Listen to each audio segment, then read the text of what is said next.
Bonjour à tous et bienvenue à l'Institut des Libertés pour un nouveau délit d'opinion. Aujourd'hui, un petit peu comme dans la plupart des émissions du moment, on va parler des élections. Déjà parce que, premièrement, on a le fin mot sur ces fameuses élections roumaines. C'était tout un rebondissement. On en avait parlé déjà la première fois quand le scrutin a été annulé. On en a parlé une deuxième fois lorsqu'on a entendu parler des nouveaux candidats pour les nouvelles élections. Et on en a reparlé à l'issue du premier tour. Et donc là, il y a eu le second tour. Et alors, le moins qu'on puisse dire, c'est qu'il y a eu une sorte de déception, mais qui en plus de ça est teintée, à défaut, je dirais, de fraude, on va dire au moins d'ingérence. C'était plus clair. Simple quand les Roumains votaient pas quand même. Hein. Oui, au moins on avait le résultat en avance. On savait décaler de Ceausescu et puis on s'embêtait pas. Ouais. Quoi. Parce que maintenant, C'est clair. Seulement, tous ces gens qui votent partout et qui ensuite ne veulent pas voter comme le dit Bruxelles, il faut faire des efforts pour les forcer à voter comme ça devient, donc devient compliqué. Quoi. Bien sûr. Donc je rappelle que c'était Georges Simion qui donc remplaçait un petit peu en quelque sorte la candidature de Georgescu, dont la candidature avait été interdite, qui a fait. Personne ne sait pourquoi d'ailleurs. D'ailleurs on a eu, j'avais très légèrement évoqué la dernière fois. Il y a des éléments tout à fait probants qui démontrent, preuve à la pluie, que le parti comment il s'appelle, libéral conservateur, national libéral, qui est donc le parti de gouvernement de droite classique, avait payé une campagne de 300 000 euros sur TikTok pour faire monter le candidat Georgescu. Sauf que ça a très bien marché. Ça a trop bien marché. L'idée derrière, c'était en fait d'empêcher celui dont on va parler après, Georges Simion, d'arriver au second tour. Donc l'idée, c'était diviser en quelque sorte l'extrême droite. Ils avaient identifié que l'extrême droite commençait à monter pas mal en Roumanie. Ils se sont dit, ça va pas faire nos affaires.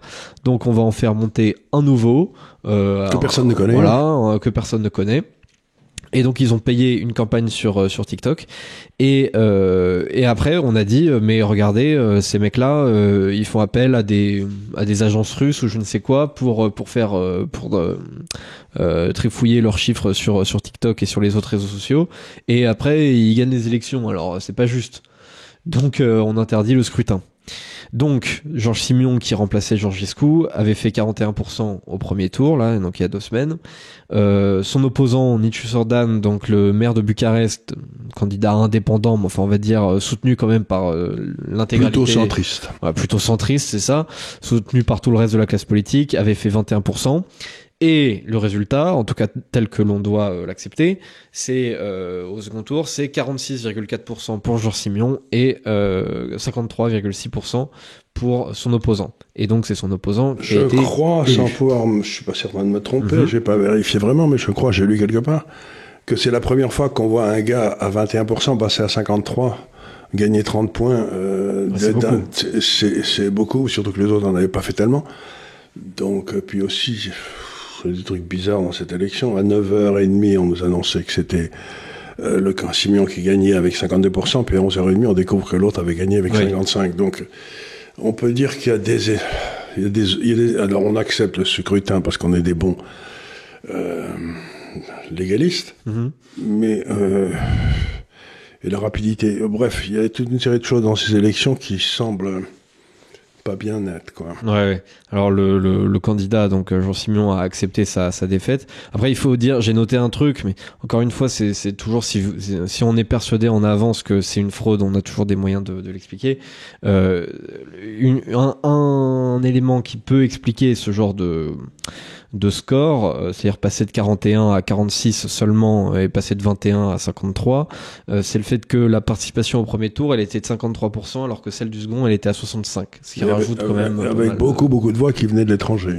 Avec beaucoup de voix qui venaient de l'étranger, effectivement, il y avait la diaspora en fait roumaine qui a sans doute beaucoup plus voté au second tour qu'au premier, et qui peut-être a voté dans le sens donc de celui qui a remporté l'élection. C'est toujours un petit peu compliqué ce genre de truc. Surtout quand on commence à manipuler l'élection, à la fin on finit. Oui. Vous savez ce que disait Coluche, les élections ça sert à rien, parce que si ça servait à quelque chose, il y a longtemps qu'ils les auraient interdites. Ouais. Et ce qu'on constate, c'est un petit peu la même chose que dans beaucoup de pays d'Europe, c'est-à-dire qu'on a une tendance de fond qui est globalement en augmentation et qui frôle de pas grand-chose la majorité, qui est à 46%, on peut dire ça maintenant au moins. Mais c'est-à-dire ça ne réglera pas le problème de faire taire, de vouloir faire taire cette minorité qui est quand même une très grosse minorité. C'est-à-dire que maintenant que l'autre a été élu, on va dire non mais en fait tout ce pourquoi Georges Simion avait porté sa candidature n'a aucune importance et la voix des Roumains qui ont voté pour lui n'a aucune importance. Embêtant, je sais pas, j'ai pas fait les calculs moi-même, mais si la voix des Roumains qui vivent en Roumanie veulent Simion, et si la voix des Roumains qui vivent en dehors de Roumanie en impose un autre, c'est pas ça non plus. C'est plutôt ceux qui vivent dans le pays qui devraient avoir. Je sais pas, j'ai rien contre les Français de l'étranger qui votent, mais c'est-à-dire qu'on arrive maintenant de plus en plus partout avec ces systèmes électoraux. On a vraiment l'impression partout que c'est complètement noyauté, que c'est complètement bidouillé et qu'on n'a plus de démocratie nulle part. C'est pour ça que je dis que la seule solution, ça reste le référendum d'initiative citoyenne ou populaire, parce que là, c'est... je veux dire, bon, on vous fait des élections en Roumanie, personne n'y croit. On vous fait des élections ailleurs, personne n'y croit. Enfin bref... ces élections, ça devient une farce, quoi. Ouais. Et j'ai retrouvé une infographie qui date de l'an dernier, quasiment tout pile. Alors là, sur la photocopie, peut-être vous voyez pas très bien, mais en gros, c'est une estimation de la représentativité des différents gouvernements, qui donc qu'il y avait en tout cas il y a un an. Donc on voit que la France est plutôt en bas du classement, avec 26% de représentativité des votants. Il faut le dire, parce que sinon c'est 12% de la représentativité. Oui, parce qu'en plus, des inscrits. Depuis le succès du traité contre lequel ils avaient voté, les Français ont décidé que c'était plus la peine d'aller voter, puisqu'on se foutait d'eux, quoi. Donc. Ouais, absolument. Et on voit le gouvernement le plus représentatif, en revanche, c'est le gouvernement suisse. Pourquoi ? Parce qu'il reprend aussi plusieurs tendances et qu'il gouverne énormément par... en fait, c'est même pas eux directement qui gouvernent, puisque c'est pas eux systématiquement qui donnent l'initiative du référendum, puisque parfois c'est les Suisses directement qui décident qu'il va y avoir un référendum. Et ensuite, c'est pas au gouvernement ou à une cour constitutionnelle quelconque de décider si ce référendum est valable ou pas. Donc forcément, c'est largement beaucoup plus représentatif. Ben voilà, c'est marrant, la démocratie directe, c'est donc le seul endroit où il y a 75% des gens qui sont pour, quoi. Bah oui. Et nous, on est à 20%, c'est ça ? Oui, c'est ça. On est du coup, ça a dû changer un petit peu avec les dernières élections. L'essentiel, c'est de se rendre compte quand même que la France est une démocratie, alors que la Suisse en est pas une, quoi. Oui, c'est ça, exactement. Non, il faut savoir que la démocratie, c'est de voter pour les gens qui sont pour Bruxelles. Oui. C'est ça être démocrate, non ? Oui, c'est ça essentiellement. Sinon vous êtes un facho ou quelque chose qui va pas. Oui, absolument. Oui. Ouais, d'ailleurs, Georges Simion était accusé par certains d'être antidémocrate. Bon, le soir même des élections, il a dit j'accepte ma défaite. Il y a quand même, c'est un peu une preuve de démocratie quand même. Bon, bref. Et il y a aussi une chose qu'il faut noter, c'est que il y a un type qui s'appelle Pavel Durov, qui est le créateur de la messagerie Telegram, qui est inviolable. Voilà, qui est alors pareil, si vous avez Telegram, c'est que vous êtes un terroriste. Pas automatiquement, parce que il y a des terroristes, comme par exemple les gens du Hamas, tout ça, qui sont pas sur Telegram. Oui. Là, vous parlez, il y a les bons et les mauvais terroristes, si vous voulez. Nous serions sur Telegram, mais il y a des tas de gens qui y seraient pas. Oui, bien sûr. Donc, faites attention au mot terroriste, a un sens. Oui, bien sûr. Ça veut dire blonds yeux bleus. Hein. Oui, essentiellement. Et donc, bref, donc Pavel Durov, créateur de Telegram, a expliqué sur Twitter que les services de renseignement français ont cherché à le rencontrer et l'ont rencontré. Il explique ce printemps au salon des batailles de l'hôtel de Crillon, Nicolas Lerner, je sais pas comment ça se prononce, chef des renseignements français, m'a demandé d'interdire les voix conservatrices en Roumanie avant les élections. J'ai refusé. Nous n'avons pas bloqué les manifestants en Russie, en Biélorussie ou en Iran. Nous ne le ferons pas en Europe. Donc bravo à lui. Mais sachant que tout de même, le mot ingérence, je l'ai probablement jamais autant entendu en janvier et en février, juste avant les élections en Allemagne, lorsque Elon Musk faisait ouvertement des tweets tous les jours pour en parler. Mais là, je veux dire, non seulement c'est plus insidieux, mais c'est aussi une forme gouvernementale. C'est très curieux ce qui se passe, parce que voyez-vous, quand vous écoutez Elon Musk, vous écoutez Trump, etc., ils n'arrêtent pas de dire aux Européens, arrêtez de discriminer contre une partie importante de votre population. Vous n'avez pas le droit à l'interdiction de l'AfD en Allemagne, etc. Oui. Donc, ils n'arrêtent pas. Et malgré ça, les Européens mettent de plus en plus la pression sur les minorités. Donc, on se rend bien compte qu'aujourd'hui, il y a un pouvoir aux États-Unis qui n'est plus du tout d'accord avec la théorie européenne que ce qu'il faut, c'est avoir 51% des voix en empêchant 49% de s'exprimer. Vous voyez ce que je veux dire?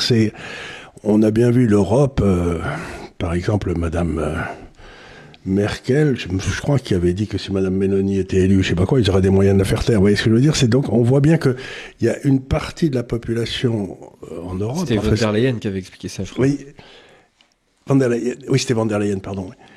Et on se rend compte qu'il y a des gens qui pensent qu'ils ont le droit d'intervenir dans les affaires des autres pays, c'est les gens de Bruxelles, et des gens qui n'ont pas le droit d'intervenir dans les affaires des autres pays. Et ce que disent les États-Unis, c'est laisser les peuples décider par eux-mêmes. Ouais. Et donc on voit apparaître une espèce de rupture intellectuelle entre les États-Unis, parce qu'aux États-Unis sont arrivés au pouvoir ceux que l'Europe ne voulait pas arriver au pouvoir. Donc sur les États-Unis, c'est les alliés naturels de l'AfD, d'aujourd'hui.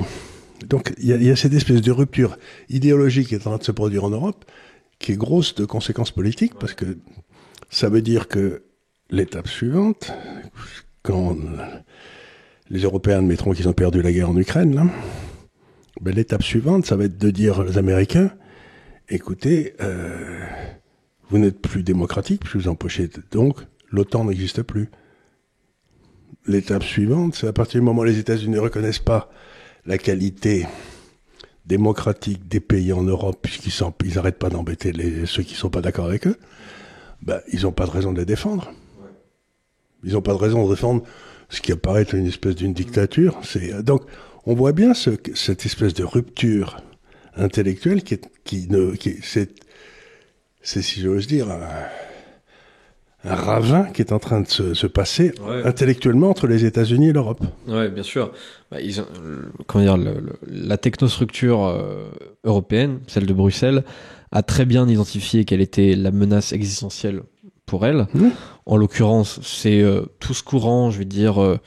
ce que j'appelais les hommes des arbres. Voilà, on peut dire c'est en partie conservateur, mais c'est pas juste conservateur. Non. Alors il y en a qui sont plus ou moins libéraux. Bref, c'est un mouvement généralement. C'est des localistes. Voilà, plutôt des localistes. Je vais pas dire nationalistes, mais peut-être patriotes. Ou on pourrait appeler ça tout simplement les droites nationales. Et clairement pour eux la menace est de ce côté-là, et donc il faut absolument la faire taire. Et à mon avis, ils ont tellement été atlantistes et aveuglément atlantistes que ils ont laissé beaucoup trop de pouvoir dans les mains des États-Unis, avec beaucoup trop de confiance. Et à mon avis, ils ont dû penser en tant qu'Européens, parce que eux, quand il faut le faire, ils essayent de faire le job pour empêcher les droites nationales d'arriver au pouvoir dans différents pays européens, du moins tant que c'est possible. Et donc ils ont dû penser que l'État profond américain était suffisamment compétent et déterminé pour empêcher Trump d'arriver au pouvoir également aux États-Unis. Et donc ils ont dû se dire pas de problème. Et là, on a vu ce mouvement opérer où de pro-américains comme jamais, mais sont devenus en quelques semaines limite anti-américains, au point d'aller négocier avec la Chine des accords commerciaux, etc. Alors moi, je suis pas opposé sur le principe à avoir des accords commerciaux avec la Chine. Enfin, c'est quand même amusant de voir ce changement total de paradigme. Et de partir et de dire il faut absolument que la guerre continue et tout. Il y a déjà eu 1 million de jeunes Ukrainiens tués, ça sert à rien. Il serait peut-être de voir que tous ces gens, l'Europe c'est la paix, l'Europe c'est la guerre, quoi. Donc on est en. Et d'ailleurs, depuis quelques jours, ils commencent quand même à accepter l'idée qu'on arrive à la fin de ce conflit et que j'avais quelque chose, c'est que Trump a donné l'ordre à Zelensky de venir jeudi à Istanbul. Donc on se rend bien compte que ça me rappelle quand Macron avait voulu se mettre dans la discussion entre Zelensky à Saint-Pierre de Rome, à Saint-Pierre de Rome, on lui avait dit allez va jouer sur l'autoroute là-bas. Sympa, mais va jouer sur l'autoroute, et donc on se rend bien compte que les Européens font des bruits, on va continuer la guerre. Oui. Mais celui qui décidera de l'arrêter, c'est mais parce que on voit bien qu'en fait quand c'est le chancelier allemand, quand c'est Macron, etc., qui discute avec Zelensky des plans de paix, etc., En fait, ils sont dans un jeu de stratégie. Ils sont pas dans la vraie vie. Ils se disent bon alors on va demander ça très très fort à Vladimir. Et au bout d'un moment il va dire oui. Et puis là en fait on va envoyer des chars multicolores pour récupérer le Donbass. Et vous inquiétez pas, ça va très bien se passer. Mais en fait c'est pas comme ça que ça se passe dans la vraie vie. Et c'est Trump qui fait vraiment avancer les choses pour le coup. C'est surtout lui qui veut arrêter. Et il a jamais voulu cette guerre donc. Mais ce qui me sidère c'est cette espèce de rupture. Alors je vais développer une idée qui est peut-être pas particulièrement saine, j'en sais rien. C'est que les informations que j'ai aux États-Unis, que j'ai ramassées en écoutant des tas de gens, c'est que Patel, le patron du FBI, et Bongino, le numéro 2, cherchent des informations, etc., mais sur les saloperies que les prédécesseurs ont fait. Bon, j'ai entendu hier être interviewé, ils disaient qu'ils en trouvent, mais que pour l'instant, ils sont en train d'accumuler les preuves avant de faire quoi que ce soit. Donc, je ne sais pas du tout si j'ai raison, mais je vais vous dire ça. J'ai l'impression que des preuves commencent à apparaître aux États-Unis, par exemple sur la culpabilité de James Comey, vous savez, le grand double maître qui était le patron du FBI, qui a monté tous ces coups tordus.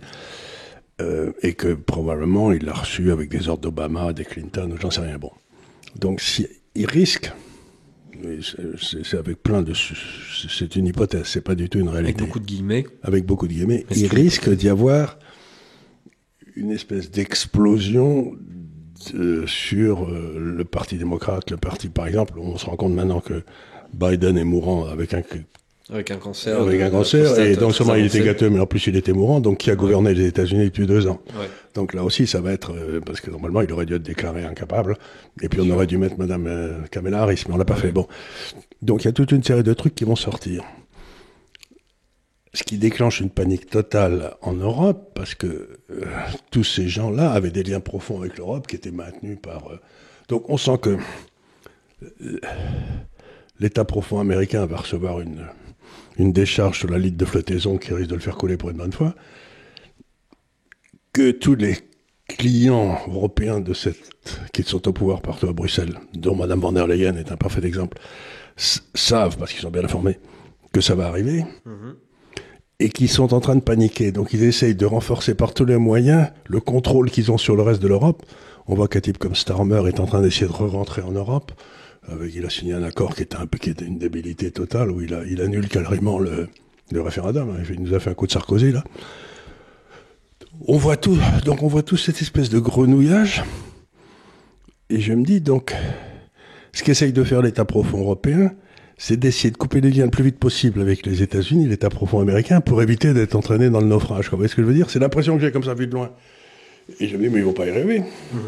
Oui, parce que alors il faut rappeler, James Comey, donc l'ancien directeur du FBI, a ce week-end posté sur Instagram une photo où il explique oh regardez une jolie formation de coquillage que j'ai trouvée sur la plage. Et cette formation de coquillage en fait faisait les chiffres 8, 6, 4 et 7, 86 et 47. Et en fait 86, qu'est-ce que ça veut dire? Ben, c'est le message qu'envoie la mafia à quelqu'un qu'elle a condamné à mort, en disant « vous êtes condamné à mort ouais. ». Et 47, ça fait référence au 47e président des États-Unis, c'est-à-dire Trump. C'est-à-dire que Comey, qui était le chef de toutes les forces de police, ne pouvait pas savoir ce que 86 voulait dire, voulait pas. C'était impossible. Donc, il a fait passer le message à Trump que l'État profond avait décidé de le tuer. Ils ont déjà essayé 2 fois, ils y sont arrivés. Ils sont pas arrivés. Mais c'est vraiment le truc de dire c'est dommage que vous fassiez tout ça parce que vous avez de beaux enfants, vous voyez ce que je veux dire? C'est-à-dire, on sent bien que Comey envoyait le message, il est temps d'arrêter les recherches, quoi. Ouais. Il faut que vous calmiez Bongino et Patel là, du FBI parce qu'ils sont en train de devenir un peu trop gênants. Donc, c'est ça le message, c'était une menace. Et est-ce que, selon vous, ça peut être un acte totalement isolé, c'est-à-dire que lui vire complètement... Peut-être il est en train de devenir cinglé, mais celui qui était à l'origine de toutes les saloperies qui ont été faites contre Trump, il l'a toujours fait sur ordre, parce que c'était sur ordre d'Obama, sur ordre de... Donc, ils sont dans... Moi, ce que je tire de là, je suis peut-être tort, c'est que Bongino et Patel ont vraiment trouvé des trucs qui sont complètement explosifs. Ouais, c'est possible, ouais. Et donc, il envoie ça en disant attention, vous êtes en train de marcher sur des œufs, là. Ouais.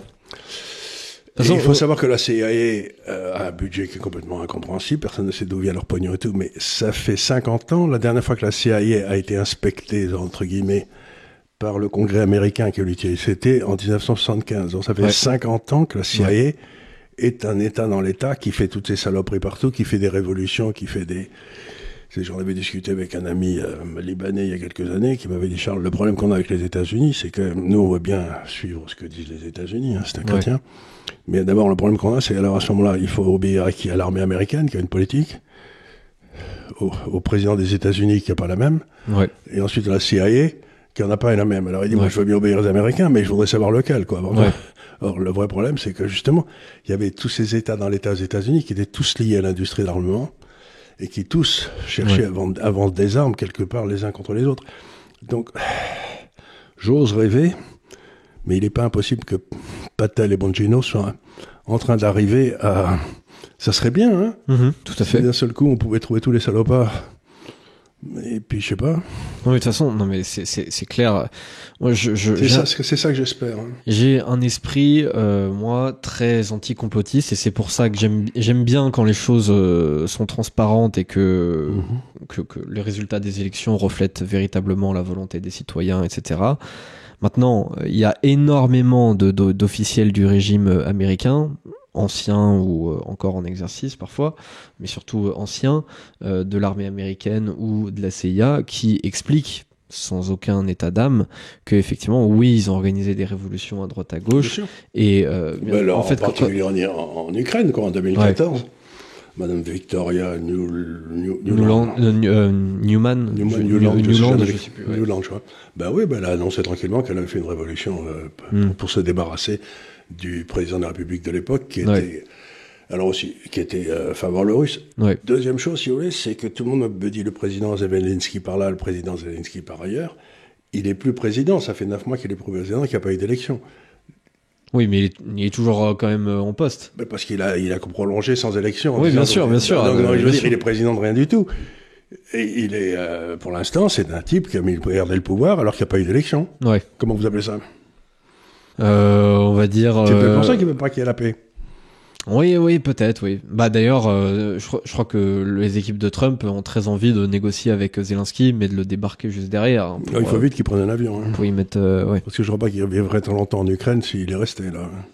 Oui, je sais pas. D'ailleurs, je sais pas où il irait non plus pour se réfugier, honnêtement. Il a quelques propriétés, si vous voulez.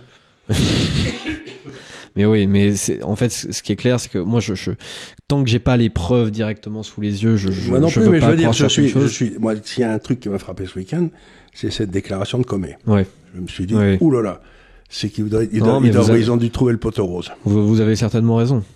Honnêtement, c'est je cherche une explication logique. Quoi. Oui, bien sûr. Non, mais c'est une explication tout à fait logique. Et le vrai amas de corruption qui s'est accumulé avec l'État profond depuis des décennies, c'est juste inouï.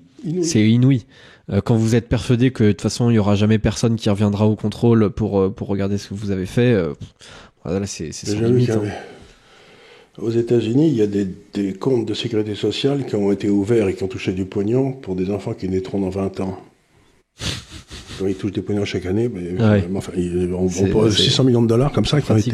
Non, donc on se rend compte que le budget des États-Unis, c'est chaque fois que Doge va quelque part, il trouve des trucs me hurler de rire, mais je me demande si on lâchait Doge en France, qu'on trouverait. Le vrai problème, c'est que quand vous avez des systèmes qui sont des impôts qui appartiennent à personne et qui sont pas contrôlés par le pouvoir politique, mais dans lequel le pouvoir politique se sert abondamment, bien sûr, la corruption ne peut qu'exploser. Et les déficits budgétaires aussi. Donc quand vous voyez l'étendue des déficits budgétaires en France, vous vous dites, la contrepartie, ça doit être une corruption inimaginable. Oui, non, mais c'est clair. Mais d'ailleurs, ce qui est très inquiétant, c'est que le Doge est bloqué non seulement par le Parti démocrate, mais il est bloqué aussi par une partie des élus du Parti républicain. Évidemment, tous ceux qui étaient proches des sociétés pharmaceutiques ou de l'armement, ils n'ont pas du tout envie qu'on sache ce qui se passe, quand même. C'est clair. Donc, on arrive à un moment de vérité qui est peut-être intéressant. C'est le moment, si vous voulez, où on nous a fait des promesses, etc. Puis on a lâché deux fins limiers, là, plus toutes les équipes de Doge. Et il va, j'ose à peine le dire, il va peut-être se passer quelque chose. Oui. Sur la réalité de cette corruption. Oui, non, mais et comment dire, ça peut être un déclencheur derrière aussi très important pour nous. Et bien sûr. Parce que c'est un peu le socle de. Si Madame von der Leyen a touché quelques milliards de dollars de Pfizer, elle aura du mal à nous jeter. Oui, c'est fini. Peut-être pas elle, mais peut-être son mari, ou son fils. Ouais. Ou un de ses fils. Ouais. Mais ça jetterait un tel discrédit sur le château de cartes de Bruxelles et de la social-démocratie européenne. C'est derrière ce qu'on espère, bien entendu, et ça peut être tout à fait l'élément déclencheur. Et on pourrait peut-être savoir qui a payé pour l'élection de Monsieur Macron. Ouais. Et qu'est-ce qu'il a donné en échange, quoi. Ce serait. Ouais. Et du Macron roumain maintenant, à présent, puisque c'est un petit peu ça en fait qu'ils ont fait. Et alors juste après, je voudrais parler un petit peu du Portugal. Oui, allez-y. Alors c'est pas absolument capital, disons, mais il y a eu quand même des élections législatives au Portugal et c'est la droite qui est plutôt majoritaire là-bas. Je voudrais reprendre un petit peu l'historique. Déjà, en plus de ça, vous avez plus d'ancienneté que moi, donc vous voyez toujours de loin que le Portugal quand même a une sacrée tendance à voter à gauche depuis très longtemps. Ils ont eu Salazar pendant une cinquantaine d'années, ce qui n'était pas un cadeau, qui est resté dans les talons or pendant que tout le monde en sortait, donc le Portugal a été complètement non compétitif. Puis en plus Salazar, donc tout le monde s'est barré du Portugal, puis Salazar en plus de maintenir les talons or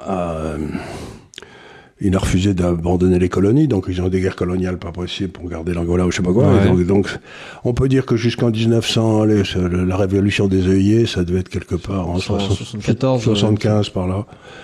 Jusqu'à la révolution des œillets, c'était pas un pays qui était facile. Hein, c'était tous les Portugais s'étaient barrés. Et puis là, depuis quelques années, ils vont mieux. Mais c'est intéressant de voir que dans ce pays qui va mieux, puisqu'ils ont retourné à l'équilibre extérieur, l'équilibre budgétaire et tout, les gens se mettent à voter à droite, quoi. Ouais. Oui, c'est assez curieux, effectivement. C'est-à-dire que ça fait 40 ans quasiment que le pays, en fait, oscille entre le Parti socialiste et le Parti social-démocrate. Donc, le Parti social-démocrate, là-bas, on va dire, c'est un peu le centre, voire limite le centre-droit pour l'échelon, politique portugais. Pour vous dire déjà, en 2019. Alors en 2019, ils avaient voté principalement pour le PS et pour les sociaux-démocrates. Le Parti populaire, qui était censé être un peu le grand parti de droite, il passait sous les 5%.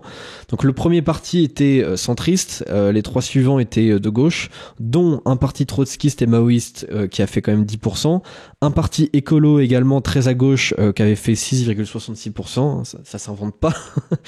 Et il y avait eu un nouveau parti, Chega, qui est un parti de droite nationale plus moderne que on va dire que la droite nationale qu'il y avait avant, qui a réalisé un score très modeste de 1,3%. Donc c'est un peu pour remettre les gens dans l'idée qu'en 2019 90% du Portugal était à gauche, quoi, quasiment, en tout cas au moins social-démocrate. Et depuis, il y a eu une forte instabilité gouvernementale. Enfin, c'est-à-dire qu'en 2022, il y avait des nouvelles élections. Il y avait eu un scandale qui avait touché le chef du gouvernement. Le chef du gouvernement a démissionné. Bref, nouvelles élections. Et c'est là que ça commence à être très instable pour le régime parlementaire. C'est-à-dire qu'en 2024, les sociaux-démocrates et le Parti populaire, donc le parti plutôt de droite, s'allient de nouveau. Mais là, le Parti socialiste reste quand même assez fort malgré un scandale de corruption ayant mené à la démission du chef du gouvernement. Donc là, Chega réalise presque 20% des voix, quadruple sa présence à l'Assemblée. Et donc là, vous allez me demander, depuis 2024, qui gouverne ? Et c'est plutôt le centre droit, mais il n'y a pas de majorité absolue du tout. La majorité, elle est même très très relative, c'est-à-dire qu'il y a 230 députés à l'Assemblée, donc il faut 116 sièges pour avoir une majorité absolue. Et l'alliance entre les sociaux-démocrates et le centre droit n'a que 80 sièges. Donc ils sont dans une instabilité permanente. En plus de ça, il y a quelques mois, ils ont tenté de faire de faire passer un projet de loi qui avait en fait un assez fort conflit d'intérêts avec une entreprise qui avait été fondée par le chef du gouvernement et dirigé par son épouse. Donc nouveau scandale gouvernemental. Donc il présente il engage un vote. Il était socialiste, bien entendu, celui-là. Celui-là, il était social-démocrate. Presque pareil, on n'est pas très loin quand même. Et donc il présente, il veut faire un vote de confiance du gouvernement. Le gouvernement n'obtient pas le vote de confiance. Au passage, c'est la première fois depuis 1977 qu'un vote de confiance est perdu par un gouvernement. Bref, de nouvelles élections sont en jeu un an plus tard, et c'était donc les résultats de la semaine dernière. Et donc la coalition de centre-droit, toujours sociodémocrate, et le Parti populaire légèrement renforcé à 33%. Le PS passe de 27 à 23%. Et Tchega vient chatouiller les 22,5%. Et donc il passe à pas grand-chose de devenir le second parti du pays. Et le quatrième parti, j'ai trouvé ça amusant aussi, se nomme Initiative Libérale. Et donc c'est un parti de droite plutôt libéral, plutôt capitaliste. Et donc là, on voit que clairement, depuis 2019, en l'espace de 6 ans, le paysage politique au Portugal a totalement changé. Alors ça n'a plus rien à voir. 65% à droite, quoi. Voilà, c'est-à-dire il passe de 90% à gauche à 60% à droite au moins. Donc vraiment limite nationaliste pour les Tchega. On va dire plutôt de centre droit libéral pour les autres, et puis encore un autre petit parti libéral. Donc les choses ont quand même beaucoup changé. Peut-être qu'ils commencent à se faire tout simplement à l'idée d'avoir des équilibres budgétaires. Peut-être qu'ils apprécient ce genre de choses au final.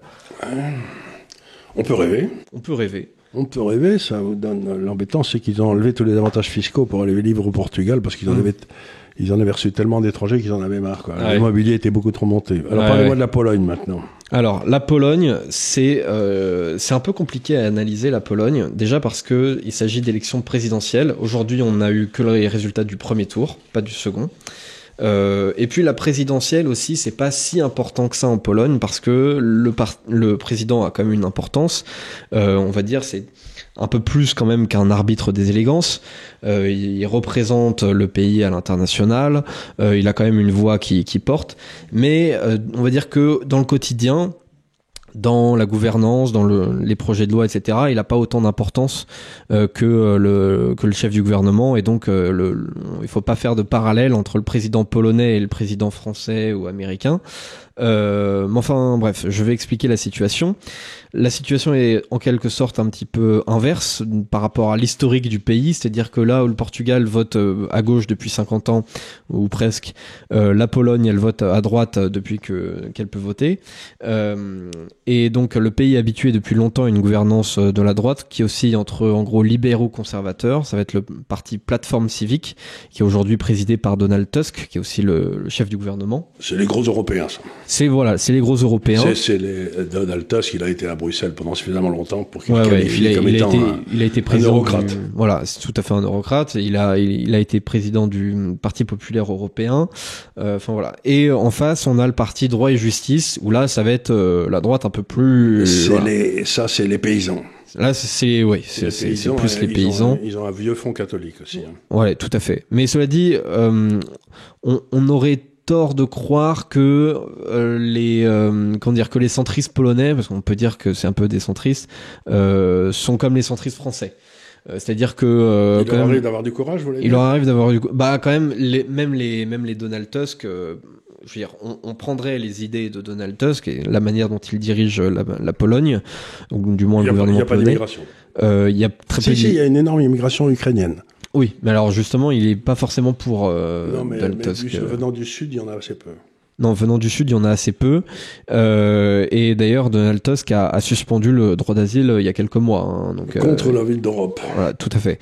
Donc voilà, il y a européistes et européistes, on va dire. Donc pour résumer, en gros, Plateforme Civique, c'est plutôt de centre-droit, plutôt conservateur quand même, démocrate chrétien, pro-européen, très atlantiste.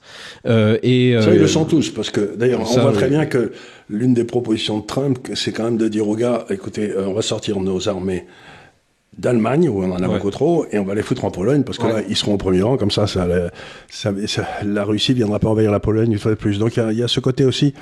Il y a beaucoup de Polonais aux États-Unis. Hein. Oui, non, mais alors pour le coup, ce parti politique-là, il est très atlantiste. Les autres aussi. Tous les Polonais sont atlantistes. Ils aiment beaucoup les États-Unis. Et disons que en plus de ça, pour le parti Droit et Justice, aujourd'hui, c'est d'autant plus une opportunité d'être atlantiste. C'est-à-dire que certainement le président polonais ça devait le brouter un petit peu d'avoir Biden dans les pattes pendant 4 ans. À mon avis, il préfère sans doute Donald Trump. Et donc historiquement, le parti est plutôt opposé au mariage homosexuel, à l'euthanasie, il est plutôt opposé à l'avortement, sauf en cas de viol et de grossesse représentant un danger pour la mère. Donc disons que ça, quand même, c'est le genre de position qui est considérée comme presque progressiste en Pologne. Chez nous, ce serait considéré comme absolument réactionnaire. C'est-à-dire qu'ils ont quand même un vieux fond catholique, même s'ils le deviennent de moins en moins. Oui. Et donc, il y a toute une série d'interdits du catholicisme, comme l'avortement, etc., qu'ils ont beaucoup de mal à accepter. Ça, c'est certain. Ouais. Et donc, depuis 10 ans, c'est plutôt le parti Droit et Justice qui a la main sur le pays. En gros, de 2014 à 2023. Donc, ce parti est classé plus à droite, résolument conservateur pour le coup, davantage eurosceptique, pas forcément favorable à une sortie de l'UE, mais pratiquant une politique qui va quand même à l'encontre de plusieurs dogmes de Bruxelles. Et ils s'entendent assez bien avec Orban en douce.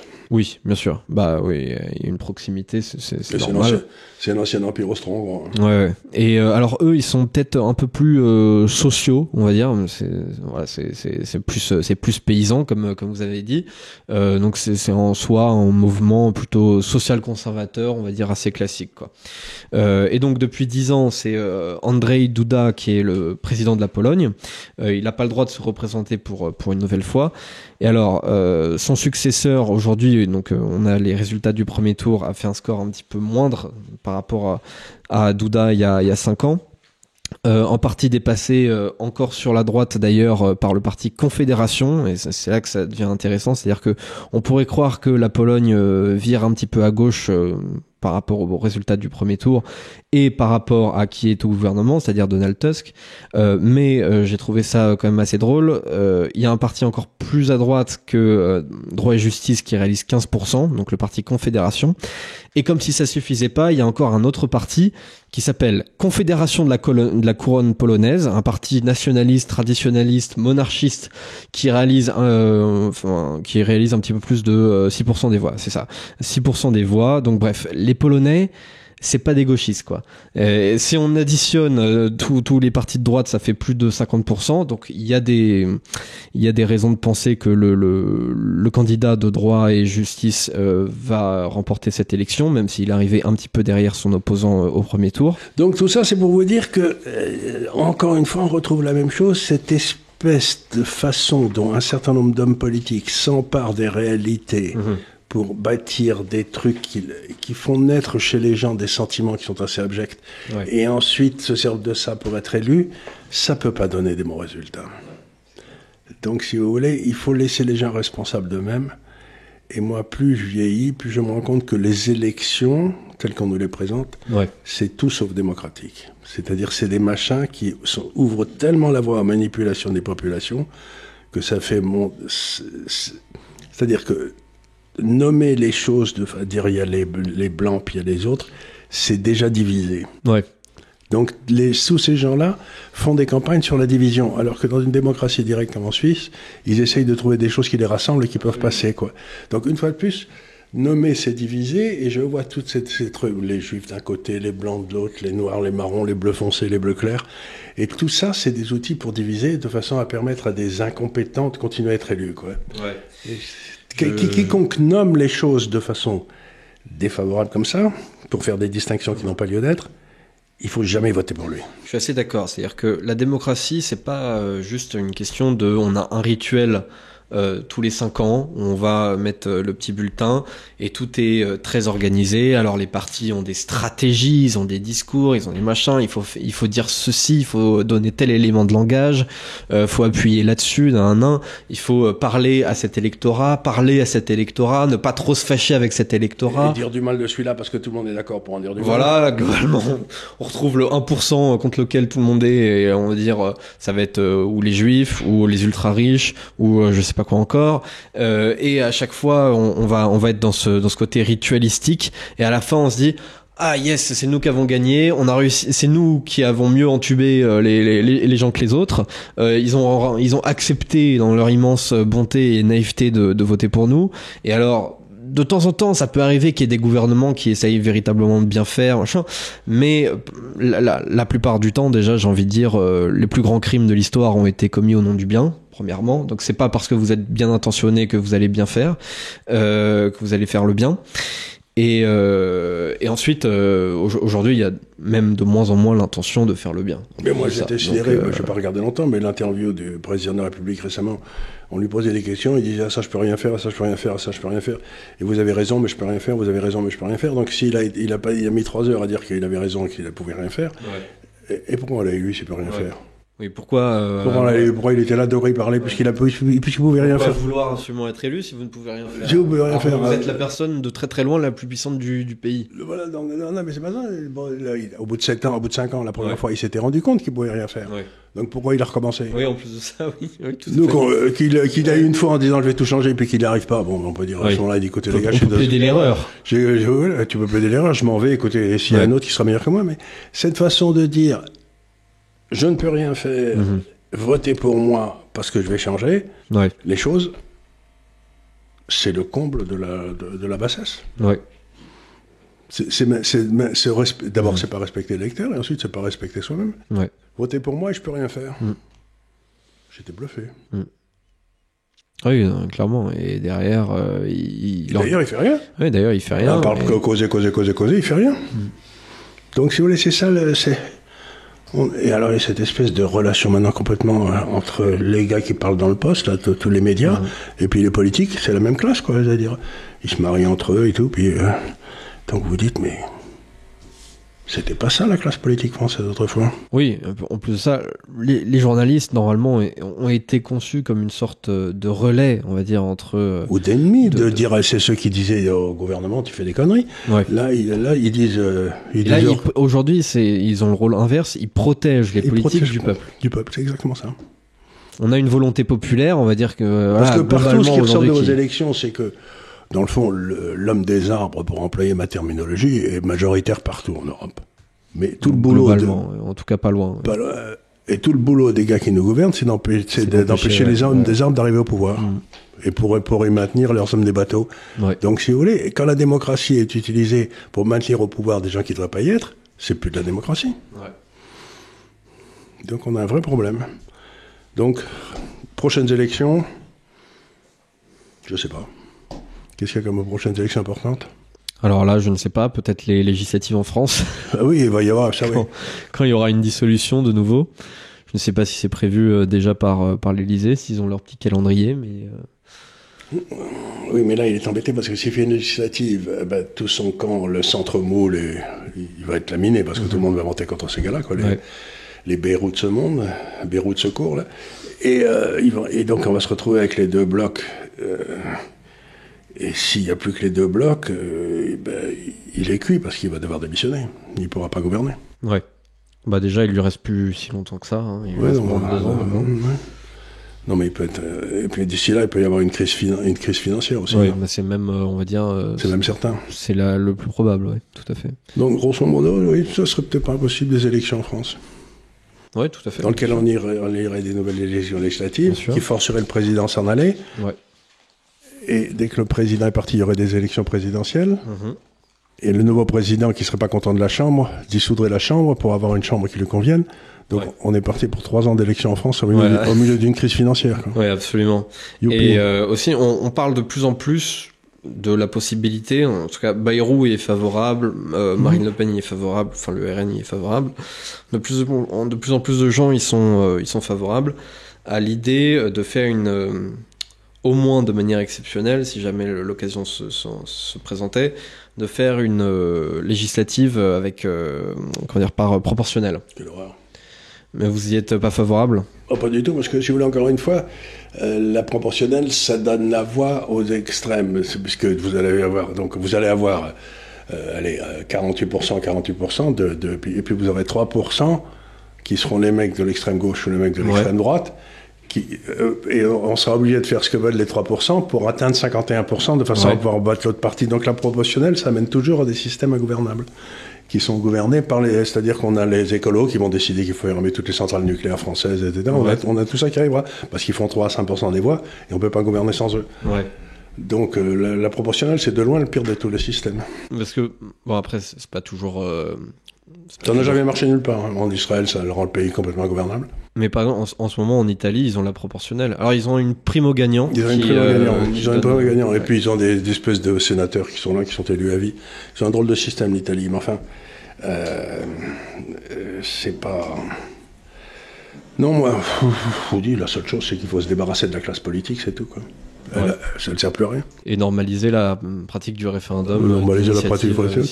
Avec des hommes politiques qui sont un peu les relais de la haute administration, qui appliquent les décisions du référendum. Ouais. Avec surveillance. Mais non, mais on n'a pas besoin de tous ces hommes politiques qui servent à rien. Ouais. Honnêtement, vous êtes jeune, hein? Ouais. Ce qui ne veut pas dire que je suis vieux. Hein. Pas du tout. Je voyais un petit peu quand même. J'avais comme un doute, ça. Donc vous êtes jeune. Est-ce que, depuis que vous êtes conscient politiquement, il y a un homme politique que vous avez admiré en France? On va dire non, pas vraiment. J'ai beaucoup apprécié la candidature Zemmour au début, parce que voilà. Et puis en fait, paradoxalement, c'est pas du tout paradoxal, mais plus j'en étais proche et plus ça m'a un peu rebuté. Et à chaque fois qu'il y a des élections en France, je revois un petit peu plus des copains qui sont soit assistants parlementaires, soit députés directement.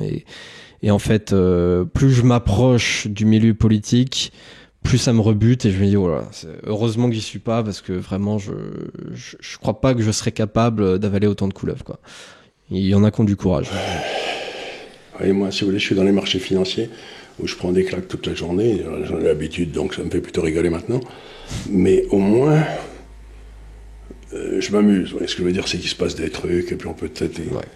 Vous prenez des claques et ce qu'il y a d'extraordinaire, c'est ce que disait Nixon. Hein. Il parlait de Washington. Il disait, si vous voulez avoir un ami à Washington, prenez un chien. Moi, j'ai approché la classe politique à plusieurs reprises dans ma carrière, des gens dans un niveau assez élevé. Et ils considèrent que trahir, c'est normal. Ouais. Mais trahir et faire des coups tordus, à leur propre camp, c'est normal. Donc, alors moi, je me dis, mais qu'est-ce que c'est que ce milieu où si on trahit pas, on est bête? Ouais.